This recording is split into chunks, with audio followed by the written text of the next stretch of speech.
Bien, otro parámetro muy importante en las compuertas, que es la velocidad de conmutación. Toda compuerta tiene limitaciones dinámicas. ¿Qué hace? Que no tenga velocidad de respuesta infinita. Tiempo de conmutación, 0. O sea que una compuerta, un buffer, un multiplexor, que lo vamos a ver más adelante, siempre tienen un tiempo de conmutación que tiene un determinado valor. El tiempo de conmutación 0 da velocidad de conmutación infinita. Eso en la práctica no ocurre. La velocidad de conmutación tiene valores y la velocidad de conmutación o el tiempo de conmutación, T sub C, normalmente se mide en nanosegundos. Ahora, yo tengo una compuerta. El tiempo de conmutación de la compuerta o del componente es el tiempo de propagación más el tiempo de crecimiento. Ahora bien, el tiempo de propagación tiene que ver con lo que yo he fabricado la compuerta, o sea, el tipo de transistores bipolares o de efecto de campo. Los bipolares van a dar la familia TTL y los de efecto de campo, como vimos, la hacemos. Ahora bien, toda compuerta, por estar colocada en un circuito impreso, tiene asociado a la salida un capacitor parásito. No puedo deshacerme de este capacitor parásito. Va a depender del circuito impreso y va a depender de la longitud y espesor de pistas. Esto es circuito impreso y coloco el material, ¿correcto? El capacitor parásito, que no lo puedo sacar, depende de estas dos cosas. El tiempo de crecimiento tiene que ver con este capacitor. Quiere decir que el tiempo de conmutación involucra dos cosas: causas intrínsecas a la compuerta y causas extrínsecas. Dudas que pueda haber. Se puso por longitud y ¿qué más puso? Después Espesor de... de las pistas. Ok. O sea, mira, te lo voy a explicar. Yo tengo dos circuitos integrados y los tengo que conectar. ¿Qué tengo que conectar? Las patas que estoy marcando. Ustedes saben que hay circuitos que diseñan los PCB, los circuitos impresos. Entonces, un circuito puede unir esta pata de esta manera o la puede unir de esta otra manera. ¿Qué diferencia hay? Acá va a estar el CL, a este lo voy a llamar 1, y acá va a estar el CL2. CL2 es mayor que CL1. ¿Por qué? Por la longitud de pistas. Muy bien. Ahora, yo tengo esto. El tiempo de propagación, que muchas veces nosotros hablamos de tiempo de propagación de un componente y dejamos afuera el capacitor, es válido, va a estar formado por el tiempo de propagación del estado alto al bajo más el tiempo de propagación del estado alto al bajo dividido 2. Y esto se mide, por supuesto, en nanosegundos. ¿De dónde se saca? Del manual o de la hoja de datos. Y el tiempo de crecimiento va a ser igual al tiempo de crecimiento del estado alto al bajo más el tiempo de crecimiento del bajo al alto dividido 2. ¿Y de dónde se saca? En TTL se mide y en CMOS es dato del fabricante. ¿Qué significa que se mide? Que el fabricante te lo da en base a una medición. También te lo da, pero te lo da medio oculto en la hoja de datos, hay que saber buscarlo. Entonces, el tiempo de conmutación va a ser la suma de estos dos tiempos. Tenemos el tiempo de propagación del bajo al alto y del alto al bajo, que me da el tiempo de propagación, causas intrínsecas a la compuerta, de con qué componente y lo he fabricado. ¿Cómo se mide? Bien, tengo la tensión de entrada, que la veo en un osciloscopio, y la salida se toma una línea BT que está en el 50% entre 0 y la tensión positiva, y acá tengo en la salida lo que se conoce como tiempo de propagación del bajo al alto y tiempo de propagación del alto al bajo. Del bajo al alto es cuando la salida pasa de 0 a 1 y del alto al bajo cuando pasa de 1 a 0. Pero fíjate que están separadas, están desplazadas temporalmente. Este es el tiempo de propagación. Ahora, el tiempo de propagación se mide de esta manera, pero el tiempo de crecimiento depende del capacitor parásito y tiene que ver con esta inclinación, de manera tal de que el tiempo de crecimiento se mide, como tengo que medir una inclinación, del 10 al 90% del valor de la tensión. Esto es el tiempo de subida y esto es el tiempo de bajada. Esto se mide con un osciloscopio. Ahora, ¿cómo influye en esa pendiente el capacitor? Yo tengo 0 volt y tengo 5 volt. Y acá tengo un CL, por ejemplo, de 20 picofaradios. ¿Cómo sería si aumento el valor del capacitor? Hace esto, CL 40 picofaradios. ¿Y qué pasa en la caída? Bueno, está exagerado acá. ¿Queda claro? Se acuesta más cuanto más grande es CL. Entonces, ¿qué se busca? Que el capacitor parásito sea lo más bajo posible. ¿Y cómo se logra? Mejorando el circuito impreso. A lo mejor en vez de circuitos impresos de Mylar, se usan circuitos impresos de vidrio y se ponen pistas lo más cortas posibles. De esa manera se mejora el efecto del capacitor parásito. ¿Por qué tengo que ver esto? Porque recuerden que la frecuencia máxima de operación de un circuito digital tiene que ver con el inverso del tiempo de conmutación. Y esto se mide en que 1 sobre nanosegundo es igual a hertz.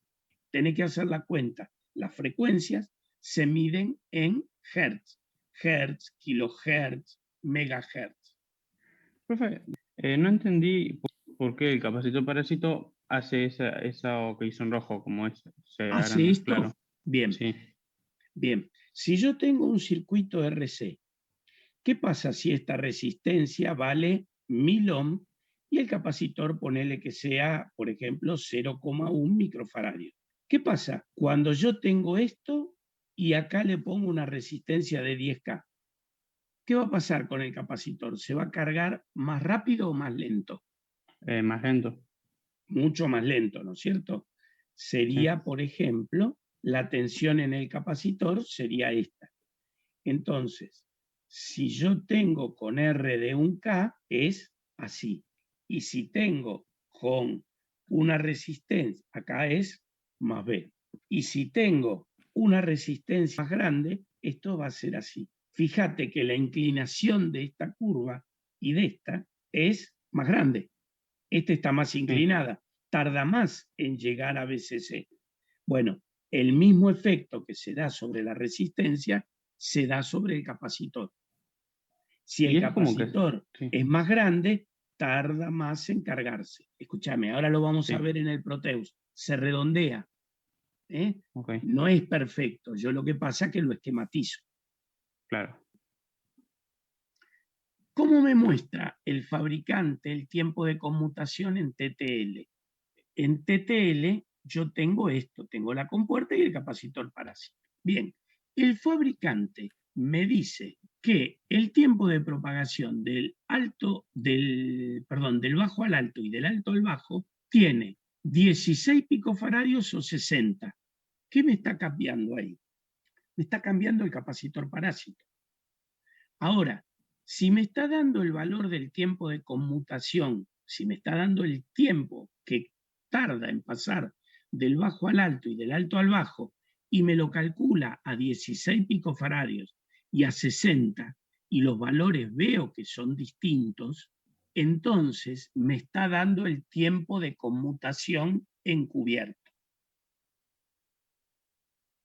Si no, no tendría que haberme dado un valor de un capacitor externo. ¿Por qué? Porque la mezcla del valor intrínseco y el valor del capacitor parásito me da el tiempo de conmutación. Si yo tendría que haber tenido solo el tiempo de propagación y dependería de lo que hay dentro de la compuerta, sería el mismo valor independientemente del valor del capacitor. Pero como me suma el capacitor, yo interpreto que es el tiempo de conmutación. Por eso dije que está escondido. Y cuando tengo que calcular el tiempo de conmutación, ¿qué hago? Si es un diseño que yo lo estoy haciendo para el profesor de Digitales 2, supongamos, un proyecto físico. Bien, considero el peor de los casos, agarro el de 60 picofaradios y digo que mi tiempo de conmutación está en el orden de los 18 nanosegundos. Me pongo en el peor de los casos.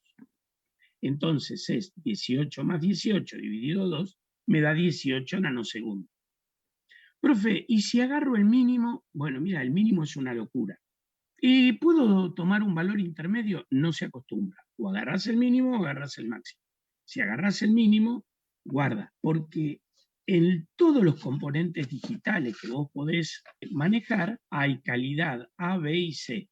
Y si el mínimo vale 4 o 13 o 6 y 18, ponete en el peor de los casos, porque seguramente la calidad que vos estás recibiendo no es la mejor.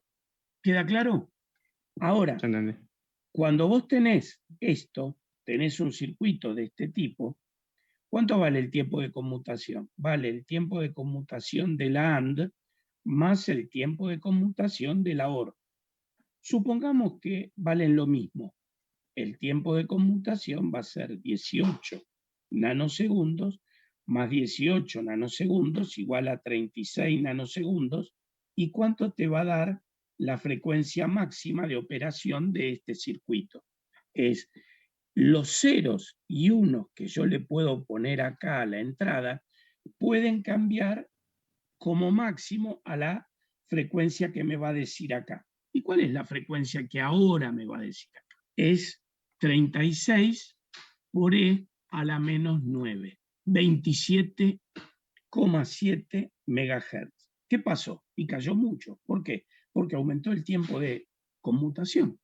Y si este circuito hubiese tenido un inversor, sería 18 nanosegundos, o sea, sería 36 más 18, 54, 54 por E a la menos 9, me da 18 MHz. Fíjate que todavía más bajo. Entonces, si vos querés trabajar a frecuencias elevadas, ¿cómo tiene que ser el tiempo de conmutación? Lo más bajo posible. Ahora, pregunta a toda la clase. Si yo ahora voy a calcular el tiempo de conmutación en CMOS, ¿la frecuencia máxima de operación me va a dar mayor o menor? ¿Qué estoy preguntando? ¿Los circuitos CMOS son más rápidos que los TTL, sí o no? Bueno, veamos. Agarramos la misma compuerta NAND. Tenemos el capacitor parásito. Fíjate, en CMOS, este fabricante me da todos los valores. Me da el tiempo de propagación y me lo da a 5, 10 y 15 volt. Y me dice que vale a 5 volt 125 nanosegundos, 50 y 40. Bueno, en CMOS yo tomo el valor típico. ¿Por qué? Porque el máximo es muy grande. Pero también me está dando el tiempo de crecimiento, el output rise, y me lo da para bajo alto y alto abajo, que puede variar. En este caso no. Entonces, el tiempo de conmutación, si yo digo que trabajo a 5 volt, va a ser 125 más 100. ¿Y cuánto me da eso? me da 225 nanosegundos. Cuando le calculo la frecuencia máxima de operación, me da 4,4 MHz. Fíjate, el mismo circuito hecho en TTL llega a 27 MHz. En CMOS, con la subfamilia 14.000, llegó a 4,4 MHz. Mirá la diferencia, más de 6 veces. ¿Correcto? Entonces, en CMOS, de acuerdo a la subfamilia, pueden ser frecuencias de trabajo más altas o más bajas. Varían los tiempos de conmutación. ¿Y qué es lo que veo? Que el tiempo de conmutación también varía con BDD. No es lo mismo trabajar a 5 volt que trabajar a 15. Fíjate, de 100 pasás a 40, de 125 pasás a 40. Por lo tanto, tanto en el tiempo de crecimiento como en el tiempo de propagación hay diferencia, y cuanto más alta es la tensión BDD, el tiempo de conmutación es más bajo.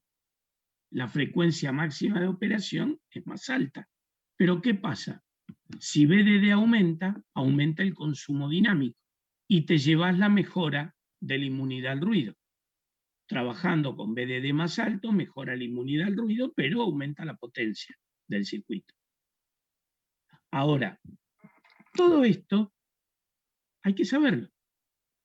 Todas estas relaciones en CMOS hay que saberlo, porque es lenguaje corriente cuando ustedes hablen de TTL o CMOS. Son características. Ahora yo te voy a decir, para cerrar, el tiempo de conmutación en un componente o en un circuito lógico. Yo lo miro acá. ¿Y qué es el tiempo de conmutación? Físicamente, para que vos te lo grabes. Es el tiempo que tarda en cambiar la salida ante un cambio en la entrada. Cambia la entrada y la salida cambia un tiempo después. Esto es el tiempo de conmutación. ¿Te das cuenta? Es el tiempo que tarda en cambiar la salida ante un cambio en la entrada. Bien, y el tiempo de conmutación se calcula de una manera para TTL y de otra manera para CMOS. Bueno, la variación del tiempo de conmutación con BDD explico en Digitales 1. Acá tengo el cálculo de la frecuencia máxima como el inverso del tiempo de propagación o el tiempo de conmutación. ¿Por qué acá puse tiempo de propagación? Porque no le puse capacitor externo. Si hubiese considerado el capacitor externo, sería tiempo de conmutación. Y el factor de mérito es algo que se usaba en TTL y es el producto del tiempo de propagación por la potencia disipada. El factor de mérito se usa o se usaba para calcular qué subfamilia de TTL iba a elegir. Entonces, el factor de mérito es el producto del tiempo de propagación que se mide en miliwatt y la potencia disipada que se mide en nanosegundos. Ahora, el factor de mérito carece de importancia en CMOS. Es un elemento de TTL. Entonces, el producto de miliwatt por nanosegundo me da picojoule. Potencia por nanosegundo es trabajo. Bien, ¿alguna consulta?